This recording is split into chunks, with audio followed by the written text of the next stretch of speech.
Salut tout le monde! Aujourd'hui vidéo sans lunettes parce que la lumière que j'utilise fait des reflets de fou sur mes verres. Du genre ça. Bref, passons aux choses sérieuses. Aujourd'hui on va répondre à la deuxième question que j'avais posée dans ma vidéo d'introduction qui était pourquoi les chauves-souris dorment la tête en bas? À la différence des poissons qui boivent de l'eau, aujourd'hui c'est un peu moins compliqué. Déjà, elles dorment en bas parce qu'elles le peuvent. Faut savoir qu'une chauve-souris ça dort environ 20 heures par jour, soit 4/5 de sa journée. Un humain qui dormirait la tête en bas aussi longtemps, mourrait tout simplement avec le sang qui s'accumulerait au niveau de son cerveau. Mais la chauve-souris, elle, a un système sanguin qui lui permet de pallier à cet inconvénient. Elle dispose en fait de valves qui permettent de bloquer ou non l'accès au sang jusqu'à leur cerveau, et leur rythme cardiaque diminue fortement lorsqu'elles sont au repos. Donc déjà, première chose, son système sanguin lui permet. Deuxième chose, en fait, elle dispose d'un tendon spécial au niveau de ses orteils qui lui permet, à partir du moment où elle se suspend, de refermer comme une pince ses orteils et donc ses griffes sur la surface sur laquelle elle s'accroche, et donc pouvoir maintenir cette position à l'envers. Désolé pour le changement de plan, mais j'avais complètement oublié de vous dire que ce tendon est tellement prévu pour dormir la tête en bas que les scientifiques ont déjà retrouvé des chauves-souris mortes encore suspendues.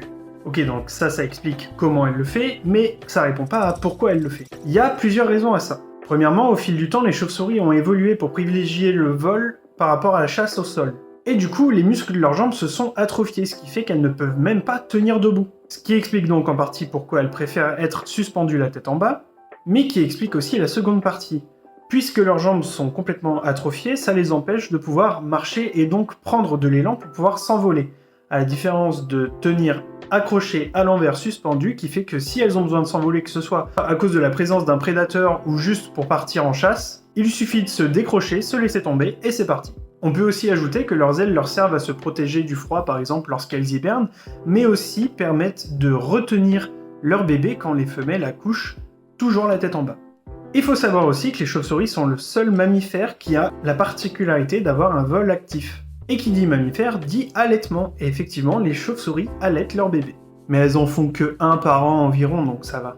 Évidemment, comme pour quasiment toutes les espèces animales qui existent, il y a toujours des exceptions, comme la Chiroptera tricolore, qui est une chauve-souris d'Amérique centrale et d'Amérique du Sud, qui elle ne dort pas la tête en bas, mais tranquillement attachée avec des ventouses dans des feuilles enroulées. C'est trop mignon. Et il existe aussi la Mysopoda horita, qui vient de l'est de Madagascar, qui présente le même fonctionnement de ventouse, sauf que, à la différence de faire un vide d'air pour s'accrocher, cette fois elle sécrète un liquide visqueux qui lui permet de rester collée aux feuilles enroulées dans lesquelles elle dort. Voilà, j'espère que j'aurais pu répondre à cette question et que ça a été assez bref pour pouvoir être retenu. Ce que je voudrais ajouter aussi, c'est que c'est très important de protéger les chauves-souris parce qu'il s'agit d'une espèce régulatrice d'insectes et notamment des moustiques qui nous font bien l'été. Bref, en attendant, je vous dis à bientôt pour je ne sais quoi, je ne sais quand, c'était NCA. Ciao! Et si vous pouviez vous abonner, ce serait cool, merci.